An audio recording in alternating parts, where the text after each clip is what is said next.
Bonjour les gens, comment allez-vous? Ça fait un moment qu'on s'est pas vu, je le sais, mais je fais d'autres choses. Enfin, si vous me suivez, vous savez de quoi je parle. Sinon, moi ça va pas trop mal. Alors la dernière fois, nous étions partis dans les pays nordiques avec Ghost, et cette fois-ci, Zoo, direction l'Angleterre, avec un autre groupe. On se dirige dans la charmante région du Sussex. Non, ce n'est pas sale, car on va enfin parler d'un groupe anglais, j'ai nommé Royal Blood.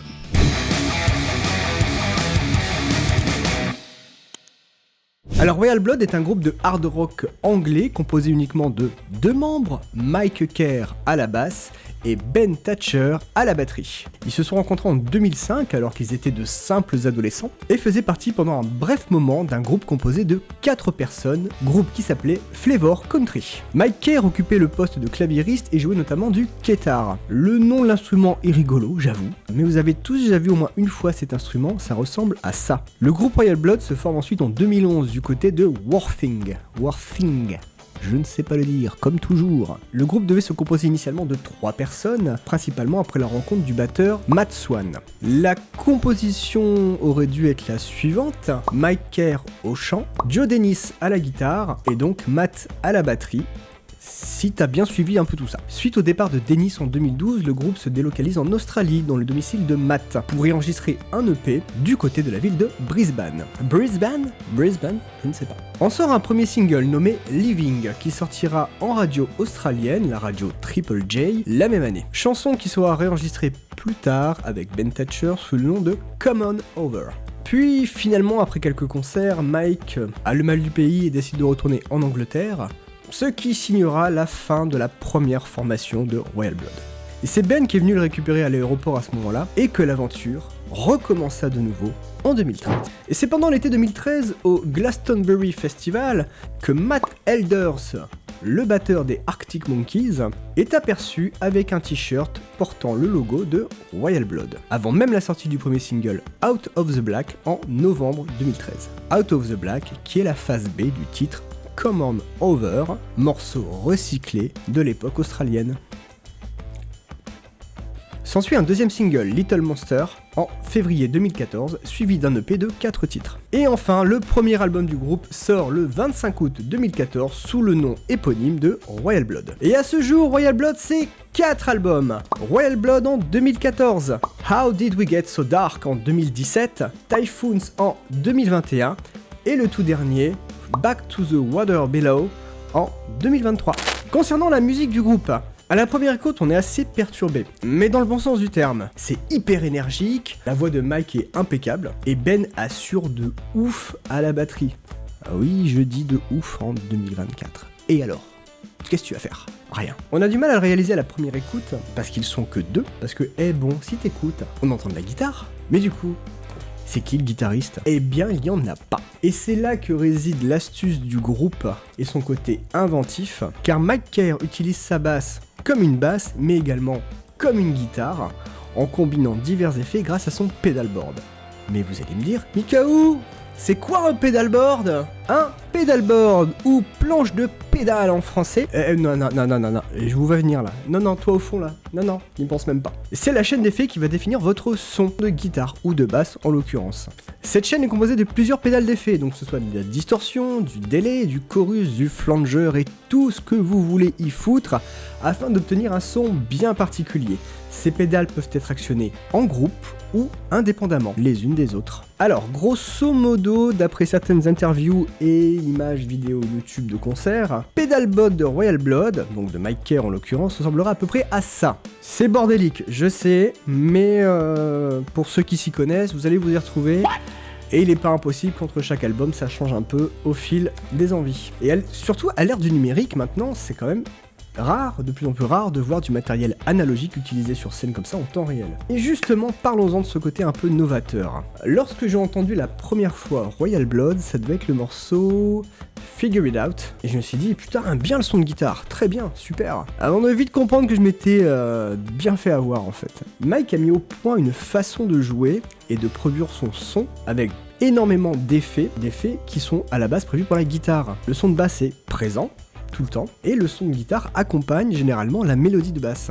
Alors côté matos, ce mic utilise généralement des basses de la marque Gretsch, la G2220 Electromatic Junior Jet Bass 2, mais parfois également du Fender, notamment la gamme Jaguar. Mais il possède également une basse personnalisée de chez Manson Guitars. On va passer maintenant à la partie que vous aimez, les infos inutiles, mais utiles quand même.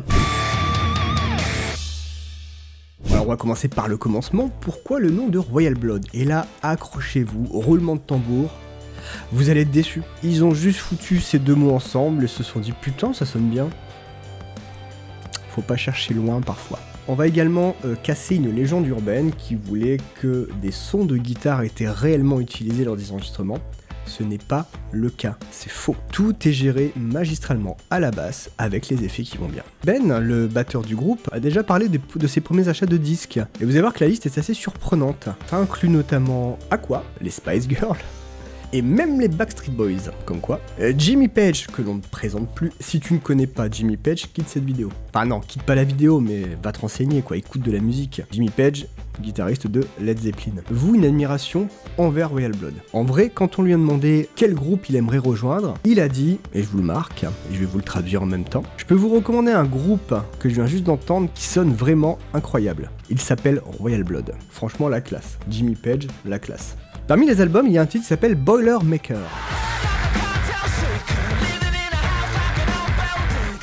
Issu du troisième album Typhoons paru en 2021. Et ce morceau a été produit par Josh Homme des Queens of the Stone Age. Et j'en avais déjà parlé dans la vidéo de Queens of the Stone Age que je te mets ici quelque part. Alors, le seul petit incident de parcours qu'on peut reprocher à Royal Blood, c'est un petit pétage de plomb en 2023. Lors d'un festival en Écosse, le groupe n'a pas vraiment fait l'unanimité ce jour-là, qui a profondément agacé Mike Carr. En fait, lorsque le concert a commencé, Mike interroge le public, qui aime le rock ici? Enfin, les trucs habituels que font les personnes jouant sur scène. Et le public était pas hyper réceptif.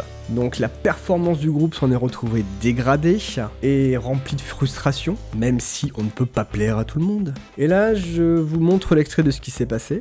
Well, I guess I should introduce ourselves, seeing as no one actually knows who we are. We're called Royal Blood, and this is rock music. Who likes rock music? 9 people, brilliant. This is Ben Thatcher, he plays drums. Everybody say hi to Ben, please.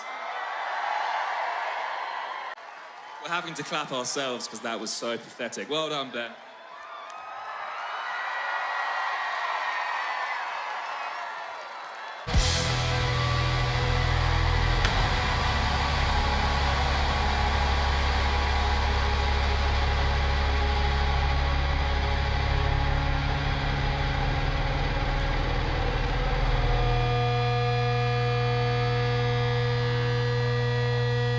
Finalement, le groupe en a eu assez et a quitté la scène avec un beau florilège de doigts d'honneur envers la foule. C'est pas classe, mais bon, ça arrive, c'est comme ça. Et c'est à peu près tout sur les anecdotes concernant ce groupe, parce qu'il y en a très peu, c'est un groupe assez neuf, assez jeune, mais voilà, ils sont plutôt sages, et on va pas leur reprocher. Et maintenant, mon top 10 de Royal Blood. Allez, on se fait un petit top 10, let's go! Donc parmi mes titres préférés de Royal Blood, liste non exhaustive comme d'habitude, on va retrouver Figure It Out, 10 Ton Skeleton, Little Monster, How Did We Get So Dark, Lights Out, Hook, Line and Sinker, Oblivion, Million and One, Pull Me Through, All We Have Is Now. C'est une très belle balade uniquement piano-voix, un régal ce morceau. Alors Royal Blood finalement, eh bien c'est une vraie bouffée d'air frais dans le monde du rock. Des sons innovants, déroutants par moments, un duo efficace en studio et sur scène. On peut reprocher la redondance des sonorités de Mike, mais mêler sa basse au son de guitare avec ses octaveurs infernaux, c'est une pure réussite technique. Les albums s'améliorent avec le temps. Petit bémol pour le dernier Back to the Water Below, qui sort un peu des sentiers battus. Personnellement, les titres ne restent pas en tête. J'ai du mal à les retenir. Ça m'a pas fait autant d'effet que par exemple Typhoons en 2021. Je vous invite fortement à écouter ce groupe pour enrichir votre culture rock, si ce n'est pas déjà fait. Alors cliquez vite sur la playlist en description et let's rock!